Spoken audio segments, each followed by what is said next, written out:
Hey guys, and welcome back to another episode of Stick Time with Matt and Dave. I'm Matt Nowakowski. And I'm Dave Connor, and tonight I want to thank you first for tuning in to this FPV podcast. And what we're trying to do is just kind of have an all-inclusive conversation of everything FPV drone racing, from the tech to freestyle, and even the kind of community and everything too. So thanks for coming along with us. Tonight, the episode is about practice makes perfect. So you got to start somewhere. You got to maximize your practice, and we'll have tips on how to learn to fly quick, and then getting sims to feel right.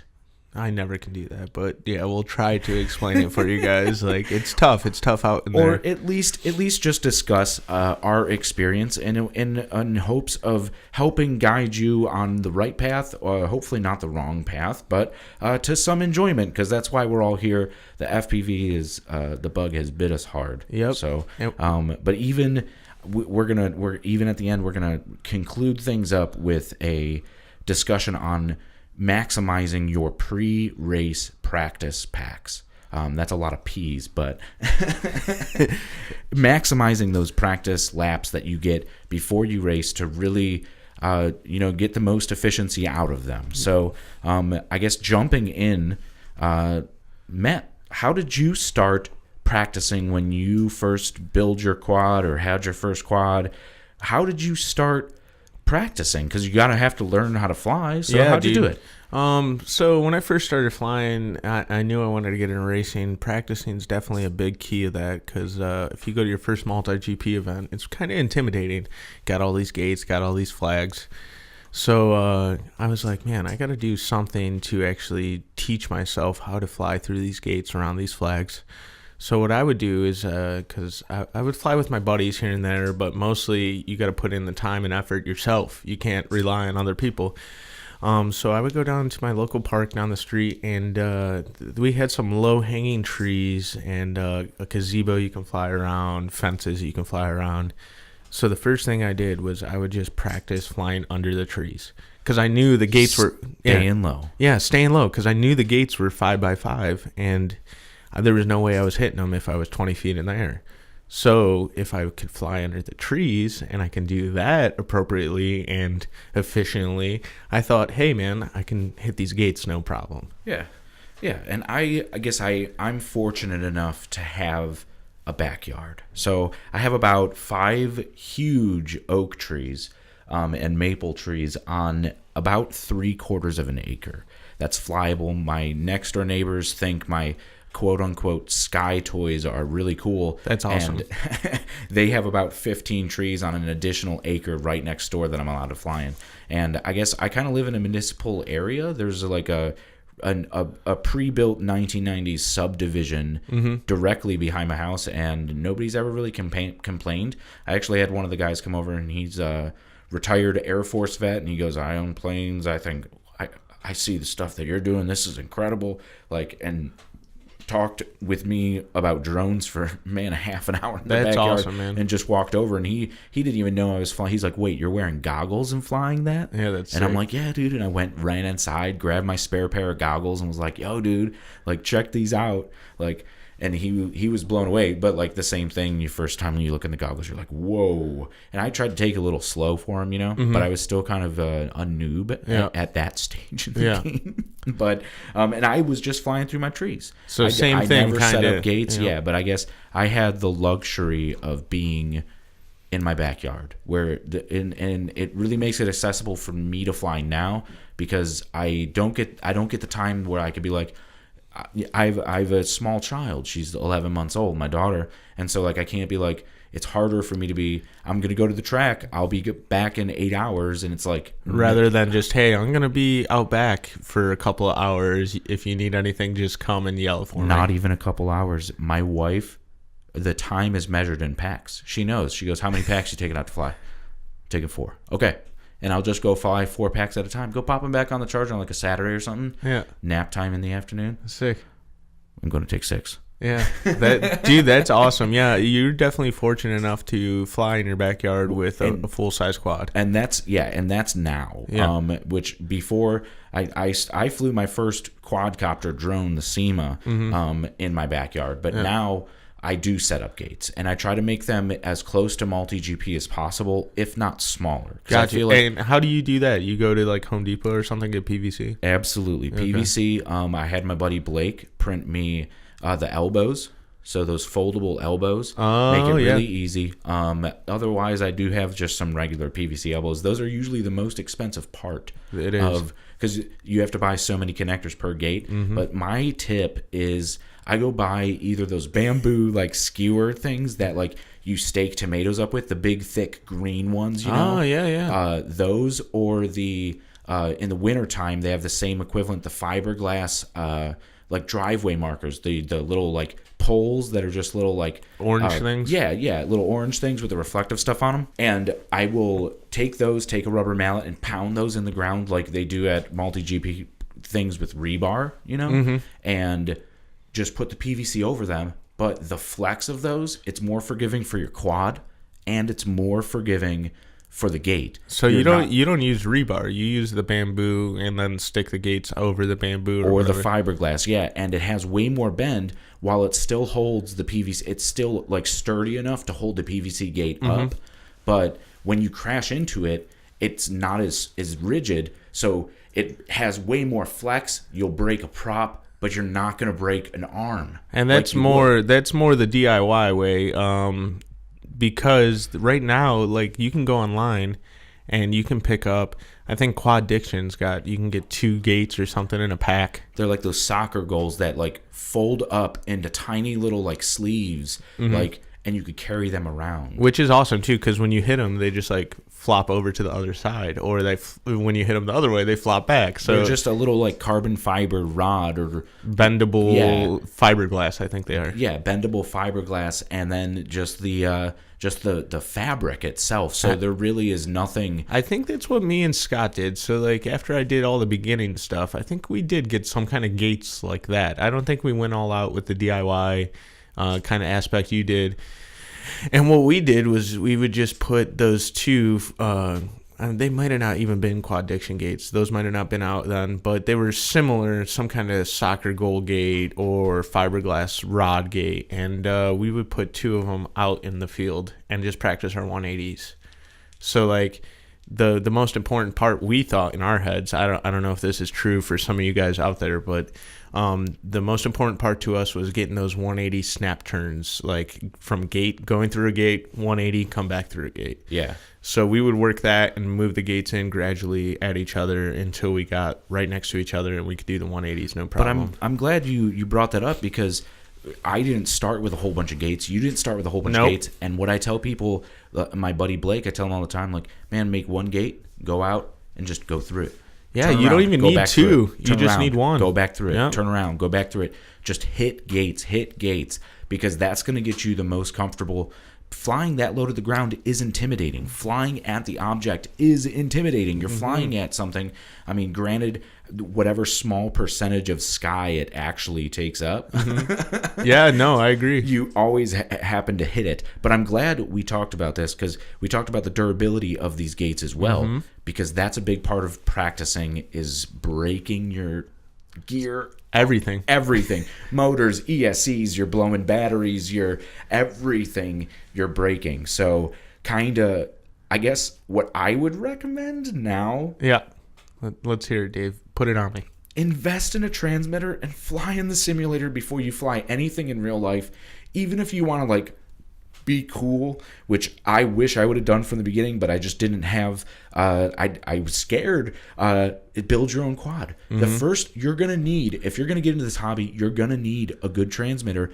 Whether you upgrade it from the beginning or you have to switch your entire fleet over, like I just did. Yeah, no, being more than knee deep in the hobby and being like, well, I'm gonna jump my entire protocol over to FR Sky from Radiolink. Like, I have an entire fleet built out. Well, that's funny you bring that up, because when since I work at Flight Test, one of the big questions when I'm at Flight Fest is I work the store a lot, and one of the big questions is, guys, what do I need? What do you think I need? You know. Where should I start? What should I do? And I tell the people the same thing. Invest in a good transmitter, a good set of goggles maybe, if you're going that route, and go on the simulator. So, and there's plenty of simulators out there nowadays. There's, I think, a handful, maybe 10, you know? Yeah, and while you're learning to fly, build your own quad. Because it's always good, and I would always recommend it. I never really understood how everything worked.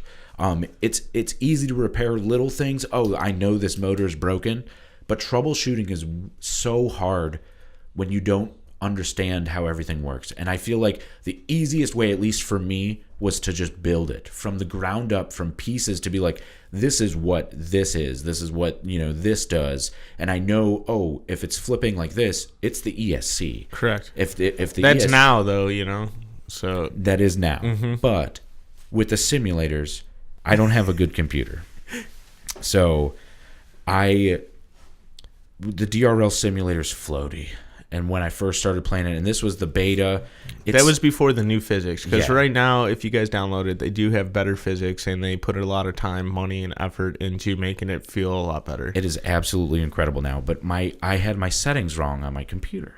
And it was flying at the low frame rate. I mean, I don't have like gaming PCs, so it's hard. And I know you have like a video editing, Well, machine before now. I even got to that, yeah, and right now I do have like a nice little gaming laptop. But before I got to that, I understand what you're saying, man.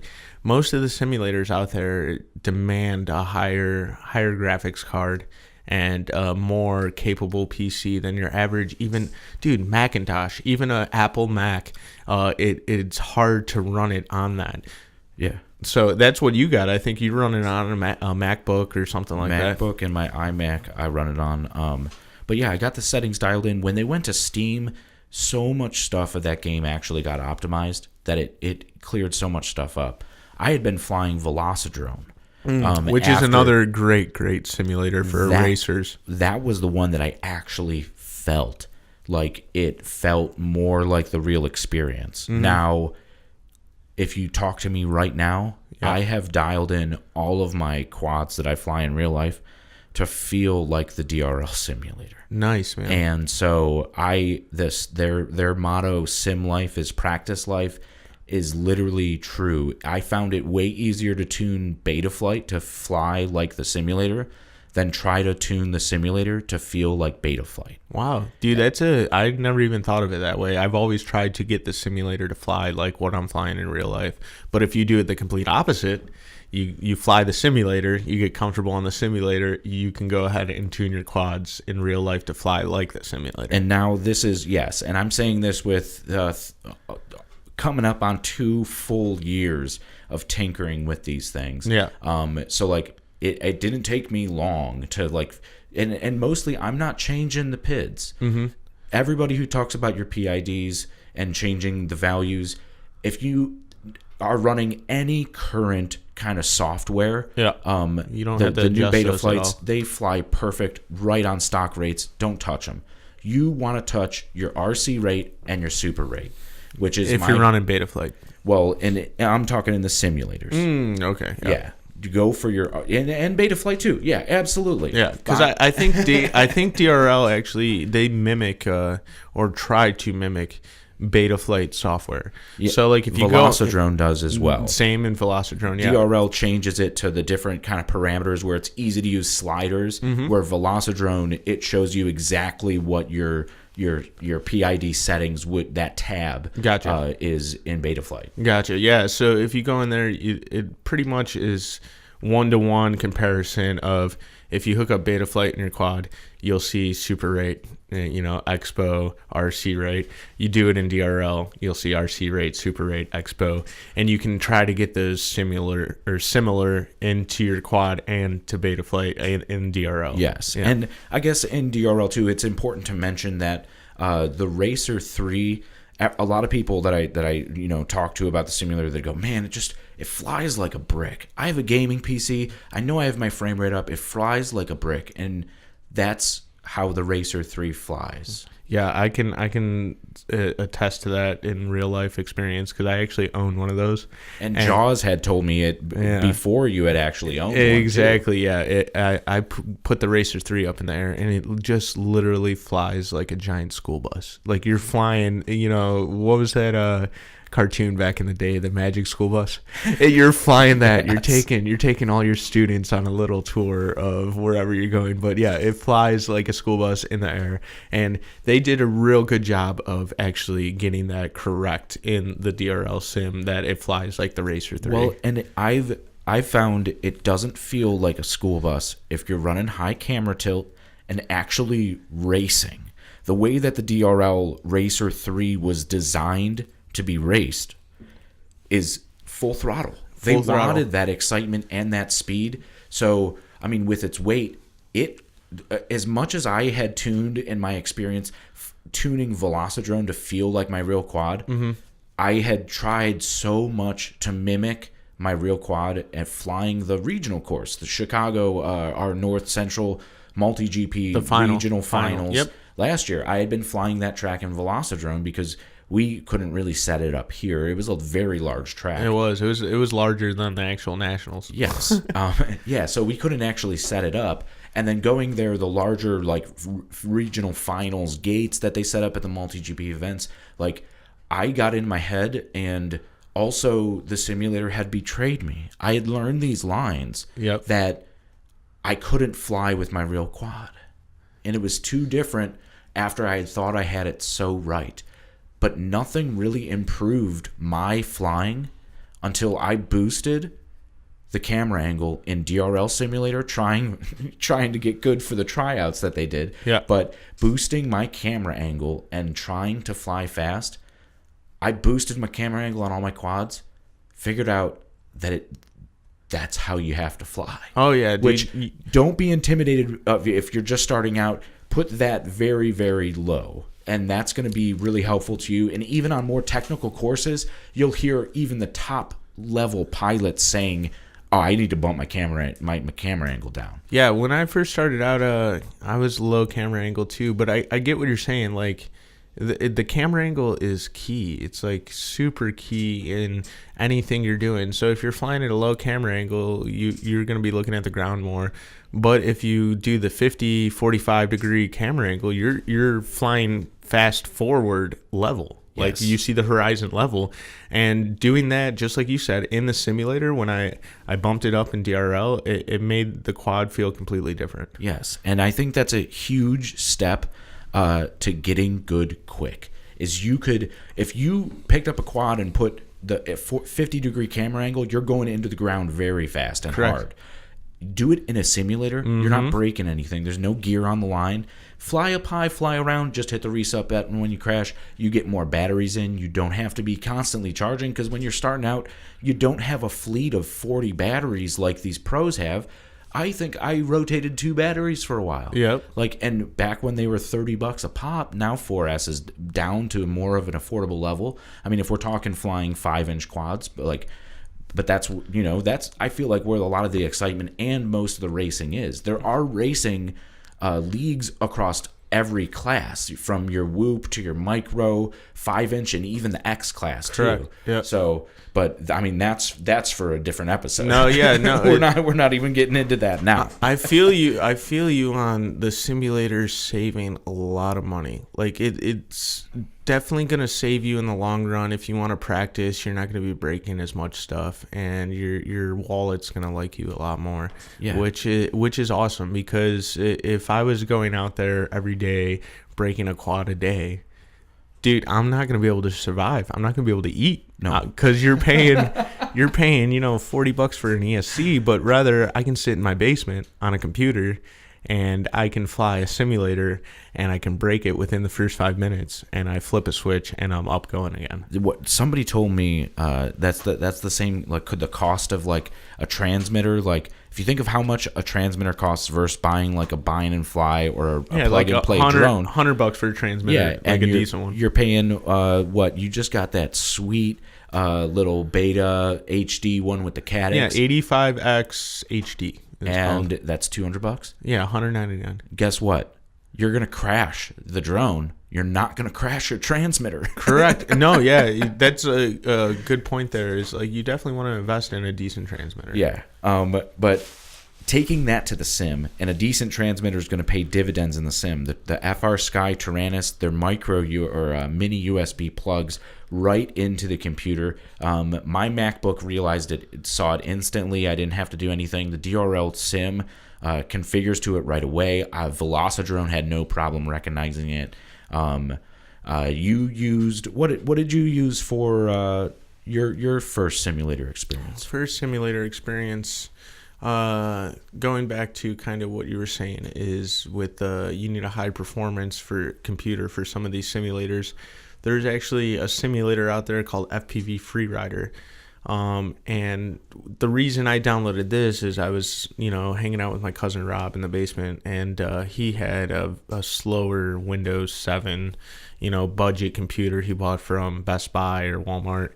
And we've noticed when we downloaded Liftoff, which is another simulator we didn't touch on yet, but when we downloaded that, it was glitching. There would be glitches, you would turn right, and it would take a couple of seconds to actually turn right in the game.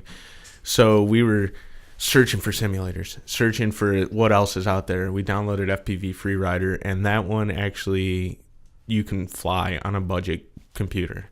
And it didn't feel great, mind you. It didn't feel great, but we were still getting any kind of stick time is great. Even if it doesn't fly 100% to what you're used to, if you got your fingers on the controller and you're banging them left and right, and you're seeing if the quad flips upside down, you see what it does when it's upside down, and when you're going left, you learn right? How to correct out of it. Correct. So the physics wasn't as important to us as it is now.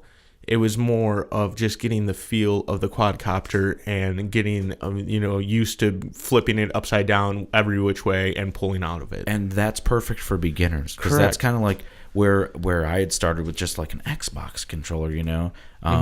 You could get the real feel with a real transmitter. Yes, and it's way easier to move to a real quad then. Yep. So, I mean, how do you get it really to translate, though? That is a tough question that I'm still trying to do to today. Because I know a lot of people out there, and maybe some of you listening, actually made it to the DRL tryouts or the DCL tryouts. Yeah. So, which Drone Champions League is DCL and DRL is Drone Racing League. But so you have to learn how to fly a simulator, or take a portion out of your flying time, or mix it in with, instead of practicing today, I'm going to fly on the simulator because I want to get good for this tournament. Like, how do you translate it? How do you balance it? Like, how do you get it to work? It's two separate, for me at least, it's two separate beasts. Like, flying my real quad, multi-GP quad, and then flying the simulator, they don't really form or bleed over to each other. Okay, because I wanted to also remind everybody that you also flew nationals the same weekend in Las Vegas as the DRL simulator. I had just been there to support the team and try out and hoping to make the top 100, which I was very, very happy that which I did. I think you did, didn't you? Yeah. Finished at, I think, 77th. Which is awesome. That's kind of right where I was fitting on the cusp of, like, the qualifiers, at least of, like, the very strong mid-central region. Mm-hmm. And that's, I mean, it was, I've been doing this for 2 years. Yeah. And it just shows you, like, actually, if you try, and I have a kid, I can't even invest all of my time, but, like, investing what I can into this because I'm passionate about it actually, like, works. Yeah, indeed. Like, telling people, like, I finished 175th in the entire nation. Which is awesome, dude. Like, high five on that. Yeah. Virtual high five. Yeah. 2 years in, I mean, like, 175th is, like, that's a long way from the top. But out of how many registered multi-GP pilots in the United States? I don't know about the United States. I think the world's over 16,000. Yes. So, but United States, like, I know it's well over 8,000. Chris Thomas, if you're listening, let us know in the comments or on our Instagram. Yeah, maybe we should try to do research. Yeah, because that's one thing that people always ask me is how many in the United States, and I have no answer to that. Yeah, but finishing in the top 200 is, like, I feel like a huge achievement just 2 years in, not even of flying my first multi-GP race. Like, That's awesome, It's dude. incredible, like, how much growth. And I mean, like, the whole entire community that we have here in Cleveland played a huge part in it. But also, it is a lot of the work of what you put in, the time you Yourself. put in. You need stick time. Stick time, and that's anything, and that's kind of why we did this episode today about simulators, is because that's another great way to just get stick time. And like you were saying, how does that translate into real world quads? Is like, this is a tough question, like, because I was thinking about it while you were talking there, and for me, it really doesn't, like, if I go and fly a simulator, I'm not like, oh, I can fly my quad in real life identical. Like, it's more, like I was saying earlier, it's more just getting your fingers warmed up, and, you know, you're just getting to know if you're flipping upside down, how to pull out. But it's tough. That's why DRL put so much money into getting the physics right, is Right. to be able to transfer it over into real life. But now for you, is it also flying those tracks in advance and like learning on them? Does that help? Like when you get to fly now it's the 2019 qualifier, Correct. Yeah, the world qualifier, I think they're calling it now. But and that track's on all Velocidrone and DRL. Yeah, and I haven't physically flown that yet, so I haven't even gone into a simulator and tried that. I maybe once. I let me take that back. Maybe once, and then I flew it, and I couldn't get it to like transform to what I was doing in real life. So I'm not the perfect person to ask that question for, because I never do simulator before I fly real life. I feel like it screws me up a little bit. And I felt that same thing You in know? regional finals 2018 in Chicago, you know.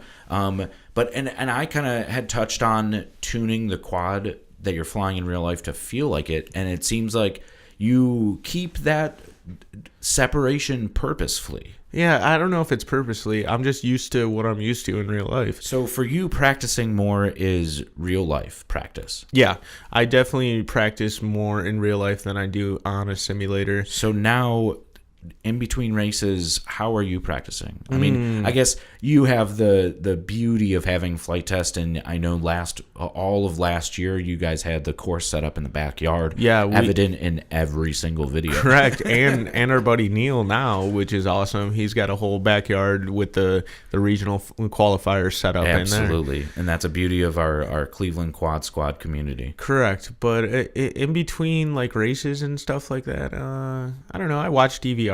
I watch other people's DVR, like online, people that are running the track fast. Okay. That's kind of how I get to learn tracks in a way. And I think that's a big part of practice is kind of learning the tracks, and It's a key part in practicing, and when you're racing, it's key to figure out the track quickly. that kind of like that takes us here into like maximizing your real life practice time is like you only have so many batteries. Like I said, you know, when my wife goes, how many packs you flying? 6 packs today. Like, am I setting goals? Should I be trying to accomplish something? Should I be, No. what should I be doing? Should I just be going out and to have fun and fly? Dude, set Like, goals, man. You have to set goals. And it's not so much that you want to beat the next guy. It's you want to beat yourself. You want to, even if it's a stopwatch or something, some kind of timing is always good. So, or have somebody watch you. Even you know? going back, I found on my DVR, just timing the DVR laps. That's a perfect way. Yeah. And you want to beat your last lap. You want to beat yourself personally. So I never even like look at the next person ahead of me. Yes, it's a nice gauge to see where I'm at in like the region or whatever.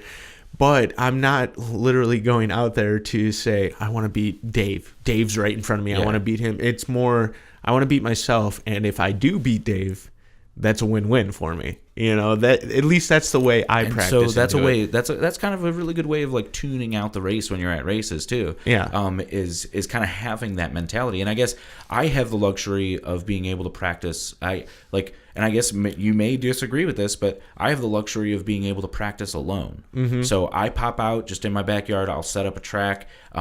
Learning the track is always good. I always try to switch it up. I usually will only keep the same track set up for maybe like a week or two if I'm kind of lazy and not wanting to switch it over. Exactly. I'll have flown it backwards and brought new configurations to it, kind of like, just trying to keep it fresh and keeping my mind fresh, because that's a big step. That's a huge part of actually flying, because you were saying earlier, like, you need to look kind of through the gate. Don't Correct. look at the gate when you're flying at it. Look through the gate. And so looking through the gate, and actually I always try to focus on the next obstacle or gate, because really kind of obstacles, sometimes if it's a flag, you could just whip around it. Yep. And you tune it out. But I mean, even when you're starting, focus on the flag. Then say, okay, after this gate, I know I'm going to set up to a hard hairpin right turn around this flag, like where you're already coming, and that's how you string everything together and find your line. Find your line, yeah. And you make a good point there. You want to look at your next obstacle.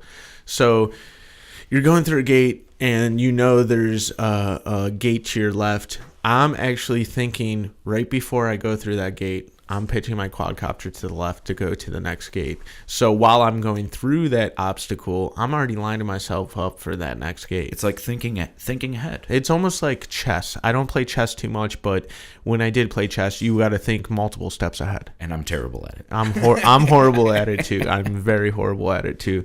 But no, that's 100% correct. And you practicing by yourself, that is good and bad both at the same time. It's great for getting stick time and actually learning obstacles and learning your line and stuff. But I like to do both of them. So I practice by myself to get my line down, to get stick time in, to do all that. But I like practicing with people to calm my nerves, to actually teach myself when I'm flying with people is to not race the guy in front of me unless it's like some kind of head-to-head thing. Don't worry about people behind me. Somebody's battling. I keep seeing this quad go in front of my view, behind my view, in front of my view.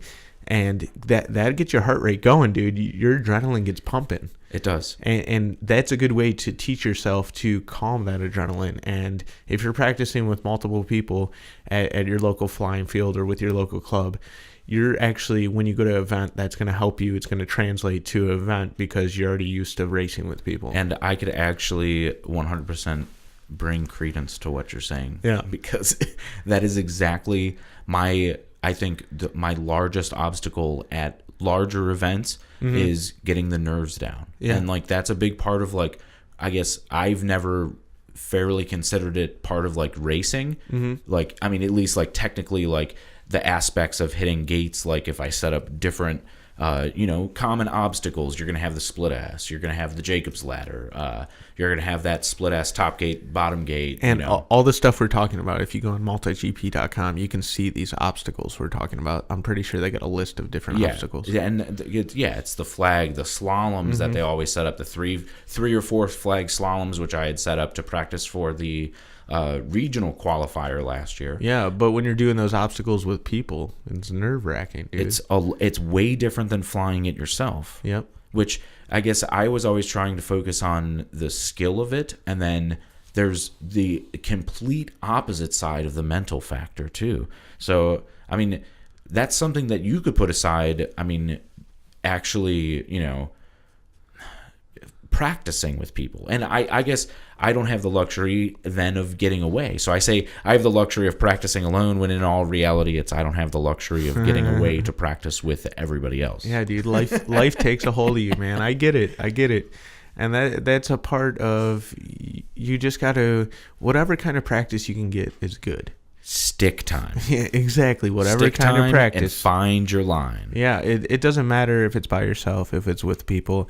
We're just trying to give you a little way of how we do it and what benefits us as a pilot. It's not going to be the same for everybody, but if you take these little tiny tips, tricks, whatever we do, and apply it to your racing, you're definitely going to get better, dude. Absolutely, yeah. And if you have like a practice tip that you're like screaming into your headphones yeah, dude, no, at yeah. us, just let us know. And I mean, we're like, I just learned a lot from Matt, and I mean, at least from his experience, and then going to even my experience too, like it's vastly different. It is. And it's hard to put comparisons to sometimes because everybody has their own path into this hobby, and Dude, that's the kind of beauty of it. Everybody's different, man. Everybody's different. But when we're at races, man, what do you do? Do you use the same quad, or let's get into quad talk here. Okay, quad talk. Yeah. Especially you say, do you use the same quad? And I think that's a big part of practice for me. And I say it a lot. You bring up a lot of good points. That's all I'm here But for, I'm glad dude. to bring this up because there's a difference between test flying on one hand or practicing. And so I always look at practice when I'm like, I need to practice. My race rigs now, I try to match identical in setup so they feel the same.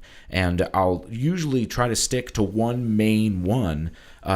Same quad, same gear, same rates, Same everything. every Frame, time. motor, everything. Every time. So I think Steele said it way long ago too. Like, you could have two quads the same exact build and they fly different. Yeah, dude. For some reason, something is weird. And that guy's been flying the same quad for as long as I remember, the Alien 5-inch. But it's one thing that Alien 5-inch is one of the perfect quads, especially for any freestyle. But that's a different episode. Yeah. We're gonna cover those quads in a different episode. But like that pays paramount to that saying, you know, like that. And so I usually try to fly one of the quads. I've gotten really close to having them almost identical feel. Yeah. But it does take work. Takes different tunings. I fly with different radio settings on the radio. Yeah. I mean, I'll import, one from another, but there are little like tiny tweaks that I have to make sometimes. No, I feel you. And so, but I'll stick with one. Stick with the same exact setup and fly that for practice. Because if you change even the slightest rate, the slightest percentage of expo, you're test flying then. Yeah. And I feel like it's counterintuitive if you're actively trying to get better at controlling your aircraft.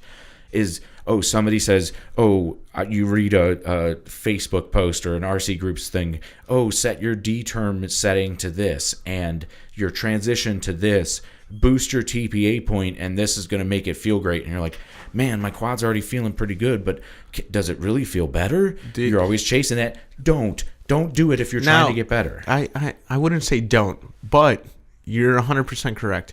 Now, if you want to try it out, definitely go try those settings out.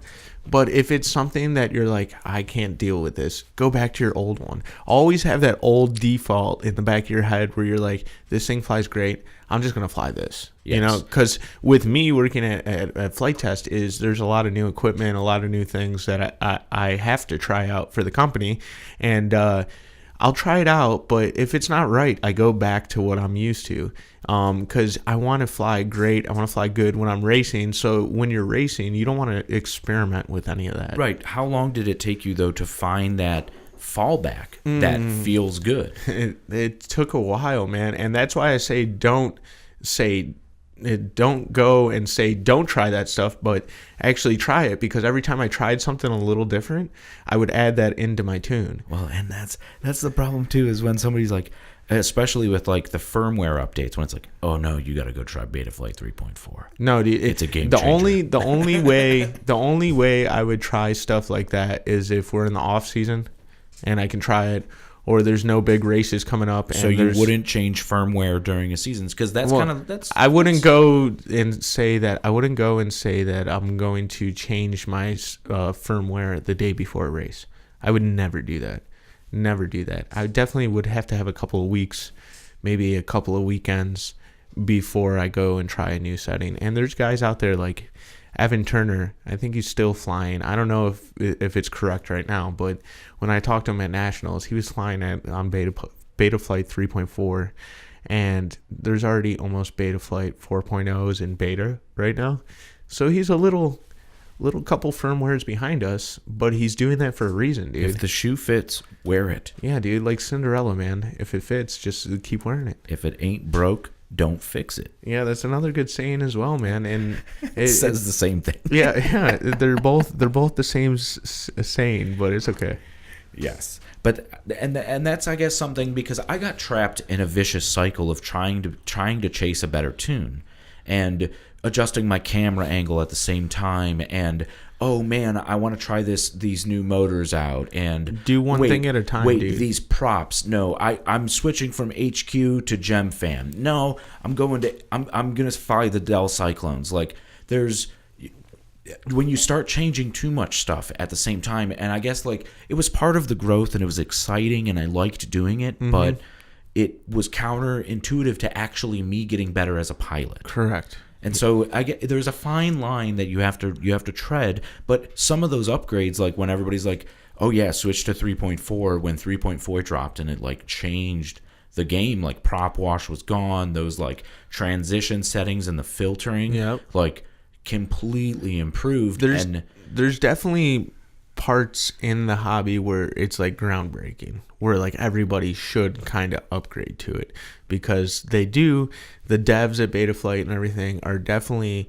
working on making your quad fly the best, or Flight One, Preston's working on making his quad fly the best, and KISS the same thing.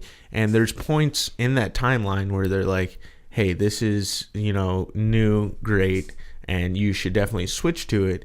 But all these other little renditions, if they go from 3.4 to 3.4.1 to 3.4.2 to 3.4.5, you don't have to do every single one of those, man. If your quad's flying great and you're ripping around the course and you're hauling. And you talk about Evan Turner, who just won the 2019. And I'm pretty sure he was on 3.4. Like, I remember having this conversation with him that he wasn't on the latest and greatest, which, like, kind of blew my mind a little bit. Like, I knew some guys just stay on what they're comfortable with, which a lot of those guys, that's why they're great at what they do. Another great example is BMS Thomas out in Australia. He's been running the same frame for like the past 2 to 3 seasons, the Helix, the Impulse RC Helix. And I'm pretty sure his dad sets up every single quad the same that they've been doing for the last 2 years. And it just works for that kid. Like, you don't need to go to the latest greatest always. And I feel like that always, like, when I build a new quad and you go out and fly that new quad, you're like, okay, I thought I had my rates dialed and I didn't, And so that's, I think, always the kind of set point too for it. Yeah. When you look at, not having the same gear, you have to start tweaking then in Betaflight. Yep. I feel you, dude. I feel you. Like, and it's crazy that even switching firmwares or switching gears, you might have to adjust your rates. Yeah. Because, like, I know our dude Kevin K. Mead, when he switches stuff, he's like, dude, I just can't get my rates correct. That's a great point, yeah. Or I can't get my camera angle, spot on. Like, it's those little tweaks everywhere around your quad. He amazes me too, though, because it'll be in the middle of a race I'll be spotting them at our local races, and all of a sudden it's, the third heat in on scoring rounds, and he's like, yep, I'm trying completely different rates. Like, and he's number one out there. He's lapping people. Yeah, and he's like still staying up, and he's like, I don't know how it feels like. And I'm like, wait, what's changed? Oh, I changed a little bit of the max bow, and the rates are a little bit off. It's like, I would never do that. But for him, that's finding, what's feeling the best on that course. And we kind of talked about that earlier too. Yep. Is finding what's the best for the course. Sometimes you have to bump that camera angle down. When guys, sometimes your rates are too high. When guys get to that level, like, I would consider K-Mead a professional, 100% one professional, like world renowned pilot, flies all over the world. The local races that he goes to, like QRGO and stuff, those are like his practice races. So when he's switching rates and camera angles and we're mind blowing, like, why are you doing that the race, day of the race? Yeah. It's literally like he's sitting there and he's like, dude, I'm trying this out now. So when I do race multi-GP nationals, or if I do go to China to race world pilots, like, I know what I want. But to us, it's like, dude, why are you doing that on race day? Yeah. Like, but it's completely different because that's his practice race. He knows he's going to be in that upper echelon. Yeah. Regardless. And I mean, that's another thing of racing yourself. Mm-hmm. He's racing himself, trying to always improve. And even on our race days, even though he stomps us. I know, dude. That kid, man. Absolutely incredible. What did he finish in nationals? 10th? 11th. 11th? Man. And I say that kid, but he's literally like the same age as me. Yeah.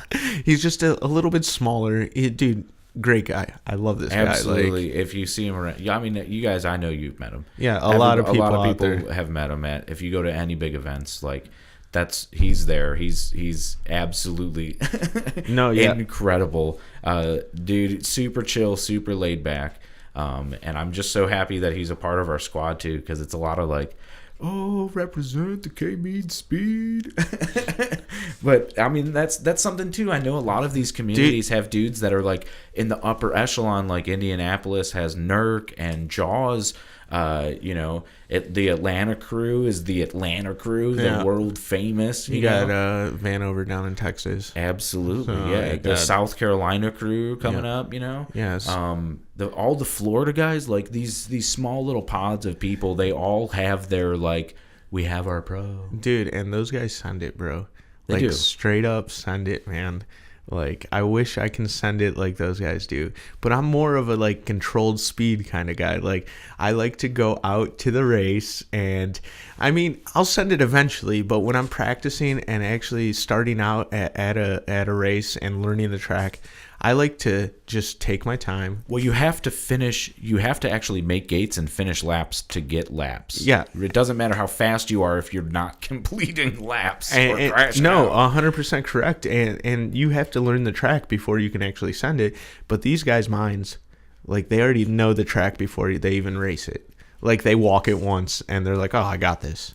Or they fly one lap and they got this. But that's an awesome point to bring up, is before even you start practicing, the value of a track walk. And I think Nurk has a YouTube video out on like his pre-race kind of thing. And that like when everybody's just like, they're walking and they're pointing like, yep, you're going to go around that flag, you're going to go on this side of that flag, and then that far flag over there, go around it. He'll actually go walk it. Oh, yeah. You want to walk every obstacle and kind of see it in that first person view, so it's not completely foreign when you're in the goggles. Yeah, I'm a firm believer in a track walk. So I would go, and when they call out track walk, I was always in that group to walk it. Some guys will just stay back and just like, oh, I know the track. But Nurk makes a good point, is like, it's definitely key to get that first person view, because there's something about walking the track and just having a racing mindset that your brain just starts doing calculations like immediately while you're walking through. You go, oh, this left-hand turn is going to be sharper than I actually thought it's going to be. I could adjust my throttle here. We'll preload this turn. Yep. And I'll be able, okay. And then you kind of like, you could even like walk that through with like, pointing, but if you're pointing both your arms out like you're, a robot or something, you like kind of do that little jump, like I could cut the throttle or should stay on throttle here, oh, this turn, oh, that's not as high on that split S as I thought it is. Like from a distance, it looks a lot higher. Oh, it's low. Like I got to keep low out of this gate. Like, no, yeah, that's definitely key with the track walk. And another good thing is you're just hanging with your dudes, and you can hear like some of the pro pilots will be like, okay, I'm cutting this short. So like it's a little tip in my head too that I can hear what they're already thinking before seeing them fly it, Well, so, and that was really an experience, I think, for me, just on a kind of side tangent of like that first real big race when you're doing the track walk at regionals, and the DRL champ, not yet claimed, but the Nurk was there and Jaws is there and dude, beast mode, and J-Rod, like these pro DRL pilots are there, like walking the track right with you, and it's like, oh man, like these guys are doing. I want to stay what these guys are doing because I want to do good. Yeah, dude. But like that's maximizing your practice packs before you even put plug a battery into your quad, because you see what these guys are thinking, and what they're gonna do. So you're up to the line, or even some races you have kind of free form. Everybody just call your channel out before you plug in. Practice on the track, Yeah, do you kind of like at an amusement park? You stand in line, you wait, and you pick a channel. You go up there and fly. Yeah, you go up and pick a channel and fly pre-race. How do you maximize those practice packs? Ooh, good question, man. For me, it's literally my first practice lap. I will fly slow. All right. Well, before I even fly my first practice pack, if I'm not the first guy to the line, I'm putting my goggles down and tuning into somebody else's channel. Watch how they live. fly. Correct. And then when I get up and it's my practice back. You kind of already put that learning the track aside and try to start finding your line. Correct. Yeah. I already watched a guy. I already know how the track is. Now it's my turn to go up. I plug in my battery. I take off. And I'm not flying my fastest because I don't want to crash out. What percentage are you flying? If your like race speed is 100 Yeah. and you just hovering is 0. Yeah. I would probably fly the track at like a 60 to 75%. Ooh, you a risky business kind of guy, because I'll even go slower on the first battery. I am not touching the quad into anything because I feel like that disrupts like your thinking, where like if I just fly it at 25%, like literally crawl through it, it helps me find the line in one lap. This is where like everybody's different. The only reason I don't do that is because now if I'm flying the whole track at 25%, first of all, your flying is going to be a little different. And second of all, definitely, especially at high camera tilt. And second of all, when I start going 100%, when racing's actually happening, my mind is like freaking out because I haven't tried to push to get up there. And I could see when that racing hits, and it depends on the kind of race you're training for. If you're going to be racing heads up, or if you're racing yourself against series points in a day, whoever finishes the top in their heat, point, or just like if it's a timed race, hey, you completed 5 laps, you get counted on your 5 laps, and then if you tied with somebody on lap count at the end of the day, we go down to our fastest lap. Correct. And that's the top winner. Yeah, the way I'm explaining it is if we're at a big event, this is how I would do it, because I definitely do it different at local events. That's more practice, more. But when I'm at an actual multi-GP big event or some kind of IDRA or something like that. I guess I'm saying, like, and I don't want to be taken the wrong way, and people be like, well, you're this fine. is why you suck, bro.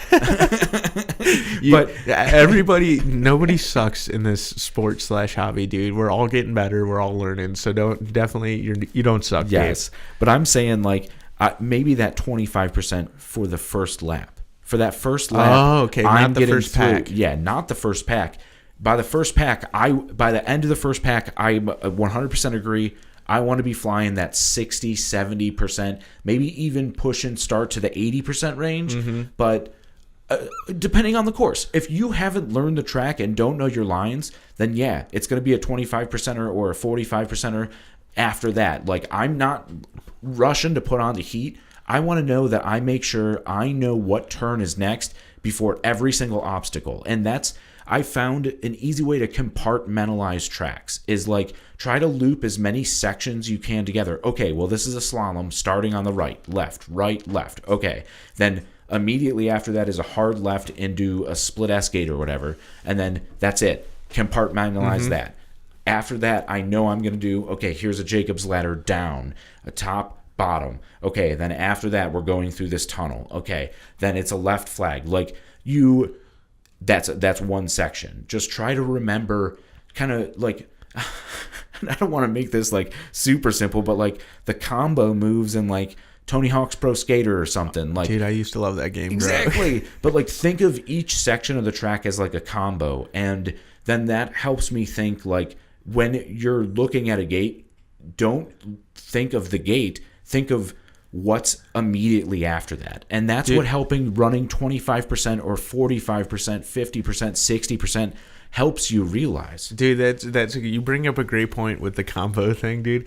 Because I've actually seen like people like Nurk and stuff, like if they're having trouble with one section or if it's open practice, I'll see them just go and practice, their launches only, or they'll go and practice this part of the track only because it's the most difficult. And it's kind of like they broke it down into combo moves because they have the launch is the first combo, then they have this chicane to this split S is the next one, then you have these 3 gates is the next one. So I see how you are breaking it down into multiple sections of the track. I'm glad you said the pros do it, because I didn't personally observe that, but in those first few practice heats, even if they're timed, don't be afraid to run one section. Okay, there's this one ladder that's a 3-loop ringer down.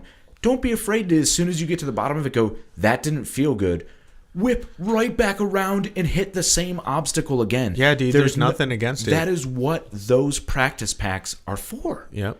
And so you have to maximize those because, I mean, in our races locally, in what do you talk about, like even nationally, you get what? 2, probably 3 practice packs before you start going into scoring rounds? It depends. It depends on the event. But yeah, normally you'll get like 3 to 4 practice and then go into qualifying. Well, for nationals, how many did you guys get practice packs before going into qualifying? I want to say we had 3 to 4 open practice packs. Then the day of qualifying, we had another 2 to 3. So maybe 7. 7 packs. Something like that. To learn a very important track like that. Yep. And this goes all the way back from the beginning of the episode that we just did today, is some guys were even using a simulator. And they like this one kid, I forget his name, but he walked the track and he built the track in the simulator, and he was practicing that in between batteries.